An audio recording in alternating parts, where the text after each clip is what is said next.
E aí, estamos ao vivo aqui no podcast Carolina Indica Recebe com ele, Rogério Skylab. Olha, é um prazer estar te recebendo aqui. É um prazer porque você, eu estava até comentando em off aqui, você é uma das grandes referências do rock aqui no cenário de Fortaleza. Obrigada. Né? Então, estar no seu programa é um motivo de prazer.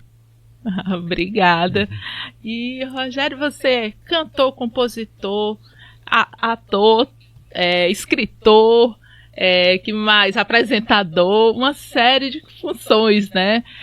Você desde criança achava que ia entrar no meio artístico? Não.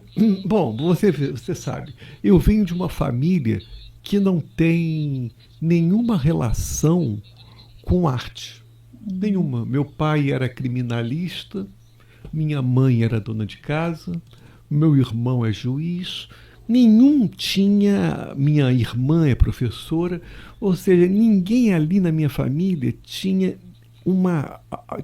vinha do mundo das artes. Isso que eu estou falando tem uma importância muito grande, sabe, Carolina, porque a gente percebe que hoje em dia 90% dos novos artistas, eles provavelmente vêm de pais que são artistas.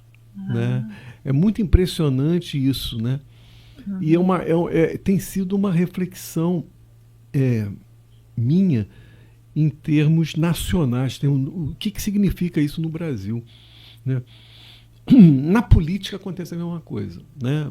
Os novos senadores, os novos deputados, provavelmente têm na família pais que foram deputados, senadores. Essa coisa da família no Brasil é uma coisa muito forte. Né? E no mundo dos artistas também. Né? Você vê Gilberto Gil, Caetano Veloso, todos eles vêm de família. Os filhos seguem. É verdade. É muito impressionante isso. Não é? Eu acho que isso vem desde a nossa colonização. O peso da família. Não é? A importância do mundo privado em relação ao mundo público. O privado é mais importante que o público, sabe? Isso é uma característica nacional, entendeu? E, quer dizer, o fato de eu não ter ninguém na minha família do mundo artístico me faz eu ser um estrangeiro, né? No mundo artístico. Eu sou meio um estrangeiro, porque eu não venho de um berço, entendeu? Então a luta é muito maior. A luta é muito maior. Porque o que significa você vir de um berço de artistas? É porque os pais, os amigos do teu pai, artista, provavelmente serão amigos de você também. Você já está no meio. Então fica tudo muito mais fácil. Não é? Né? Enquanto que aquelas pessoas que não tiveram essa chance de ter nascido num berço de artistas, ele vai lutar muito mais. Ele vai sofrer muito mais para conseguir reconhecimento. Verdade. Entendeu? Então, esse me parece que é um dos problemas nacionais. O problema do Brasil é justamente isso.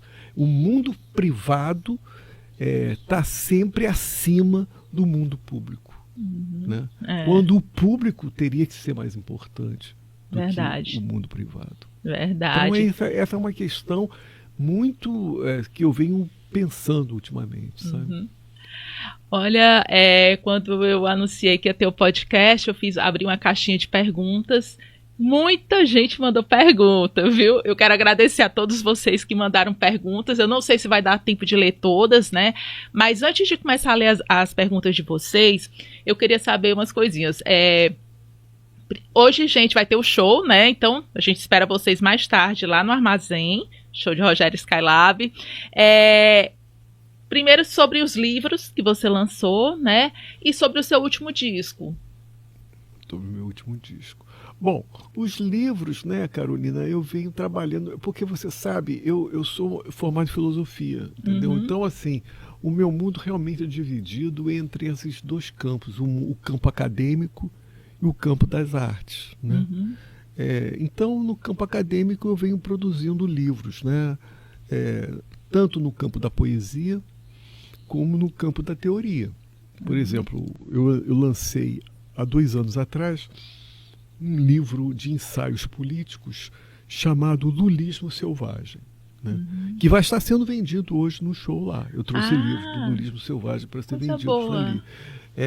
São ensaios políticos, entendeu? São ensaios políticos, né? Por outro lado, eu recentemente lancei pela editora Edra um livro sobre a música popular brasileira, uma reflexão que eu faço sobre a música popular brasileira, né? Mas no campo da crítica musical. O livro se chama A Melodia Trágica, que também vai estar sendo vendido hoje no show lá, né? E o meu último livro de poesias chamado Futebol de Cego. Também vai estar sendo vendido ali. Então, eu quero dizer o seguinte, a questão da literatura, a questão da filosofia, a questão, enfim, esse é um mundo ao qual eu sou originário, eu vim desse mundo, né? Então, a minha produção teórica, ela sempre foi muito grande, foi muito forte, entendeu, cara? Entendeu? Agora, a questão do disco, meu último disco se chama Caos e Cosmos 3, foi o último volume de um projeto que eu denominei Cosmos, né? O primeiro disco se chama Cosmos, segundo disco se chama Os Cosmonautas, terceiro disco se chama Caos e Cosmos 1, quarto disco Caos e Cosmos 2 e o quinto disco Caos e Cosmos 3. Então o projeto Cosmos são 5 volumes. E o último volume foi esse, Caos e Cosmos 3. Que foi lançado recentemente. Recentemente. Né? E é muito curioso, porque esse é um disco que foge de toda a minha carreira, porque ele é um disco instrumental. É um disco instrumental. A única coisa que eu canto são gritos. Eu só faço gritos, entendeu? São gritos no meio do instrumental, entendeu? E muito na linha do free jazz, entendeu? Enfim, então é um disco instrumental. Então esse último disco realmente é um disco que foge dos discos que caracterizam a minha carreira. Depois eu vou ver se eu volto aí para a parte dos livros, mas eu queria aproveitar para perguntar ao pessoal. Começar pela do Alves Souza, que com certeza vai estar lá abastecendo alcoolicamente, né, os nossos as pessoas que vão para o show. Um beijo, Alves. Ele é uma pessoa que bota o carrinho lá e fica vendendo bebida do lado de fora do show. Então todo mundo fica lá e depois entra no show. Alves perguntou de onde vem a inspiração das músicas e como você sente que vai dar certo, se vai fazer sucesso. Não, esse negócio de sucesso, cara, é uma coisa muito louca isso, sabe, Carolina? Esse negócio de sucesso é uma coisa muito louca, né, cara? E ainda hoje esse pensamento, ele é muito forte, né? Você vê alguns influenciadores na internet, né, que tem um público imenso, né? Por exemplo, esse Diogo Defante, né? O Diogo Defante, que veio do humor, ele tem um público imenso que o acompanha, né? O fato dele ter um público imenso que o acompanha detém ele é uma pessoa que tem poder. Entendeu? Então, a questão do sucesso é uma coisa muito perigosa, né? Porque o sucesso é isso, é a quantidade de views, é a quantidade de público. Então, se você tiver um público imenso, você se torna todo cheio de poder. Né? Esse é um problema, né? Porque o sucesso dá àquela pessoa, àquele sujeito, poderes.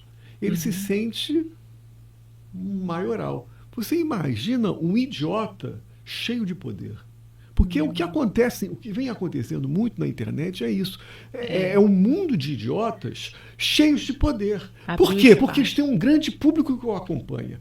Quem vai dar o veredito é o número de pessoas. Se você não tiver muitos views, você não é poderosa. Entendeu? Então, no mundo da democracia, entre aspas, é isso. Quem tiver mais voto, leva. Entendeu? E eu acho que é perigoso esse tipo de pensamento. Porque você pode eleger um idiota. Verdade. Ronaldo Doria Júnior botou: as coisas que ficaram por dizer. É linda demais. Como foi o processo de composição dela? Essa música faz parte do Caos e Cosmos 1, que foi um disco que eu produzi no meio da pandemia. Foi no meio da pandemia que a gente estava todo mundo isolado, né? E foi aí que eu fiz músicas que foram muito interessantes, porque o disco Caos e Cosmos 1, que tem essa música, não tem nem bateria, não tem nada. É um disco feito de violão, baixo e saxofone. Né? Saxofone ou flauta, algumas coisas assim. Então, tem essas três coisas, entendeu? Então foge um pouco daquela coisa do pop, da bateria, do pop, daquela coisa. Entendeu? É só isso, é violão, baixo e saxofone. Entendeu? Eu acho que esse é um disco muito interessante. Eu gosto muito desse disco, Caos e Cosmos 1, que tem essa música. Foi inspirado na pandemia? Foi produzido na pandemia. Foi produzido na pandemia, né, cara? Porque a gente não tem muita ideia disso, porque a gente esquece, né? O mundo se transforma, acabou. Mas durante a pandemia, houve um momento que a gente não sabia o que ia dar, né? Será que tu ia sobreviver? Será que tu ia ficar viva? Passou muito na cabeça isso. Não é? Você via na Amazônia muita gente morrendo, porque são os erros políticos que levaram a muitas mortes, né, cara? Isso. Então, a política está envolvida nisso também. Então, não foi no meio da pandemia que eu fiz essas músicas desse disco que essa pessoa está falando. Sim. Pronto. Do Renan, eu vou ler um, aí se der tempo eu leio a outra. Eu vou pegar um aqui.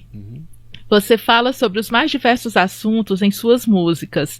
Muitas pessoas, por vezes, chegam a rir. Por exemplo, o que você espera de uma pessoa que se identifica como uma conservadora e se diz fã da sua música? Há uma separação entre a arte e o artista? Eu não entendi. Que é conservadora e sim o quê? Ela se diz conservadora e sua fã. Mas eu tenho muito fã, eu tenho muitos. Muito bolsonarista fã meu. Muito. Tem muito bolsonarista. Isso é uma outra coisa meio absurda. O artista, não é? Evidentemente que eu externizo as minhas posições políticas. Entendeu? Tanto que eu escrevi um livro chamado Lulismo Selvagem. Então, já fica claro quais são o meu norte político e o que eu defendo. E sempre deixei claro isso na internet. Eu nunca escondi. Entendeu? Isso é uma coisa. Agora, a minha música, ela atinge todo mundo. Ela tem que atingir todo mundo. Eu acho ridículo um artista fazer um show, começar a gritar fora Bolsonaro e começa a fazer uma... Cara, porque tem no público ali, provavelmente tem bolsonaristas que gostam dele, entendeu? Então eu tenho muita preocupação de não fazer esse tipo de mistura. Eu, como cidadão, Rogério, que estou conversando com você aqui, eu posso externar minha opinião política. A minha música não. Inclusive porque a minha música ela é ambígua, ela é complicada, é difícil de você dizer, ele está dizendo isso, ou ele está dizendo aquilo, é muito difícil. A minha música é muito complexa, é ambígua, entendeu? A minha música pode atingir todo tipo de público, você está me entendendo? Então eu acho perfeitamente natural. Eu como cidadão, você como cidadão, ter as suas crenças políticas. Eu tenho as minhas crenças políticas e mostro e defendo isso. Minha música é outra coisa. A minha música vem do inconsciente. Minha música vem da loucura. Então não tem esse negócio de ideologia, de crença política. Não. É uma outra coisa. Entendeu, cara?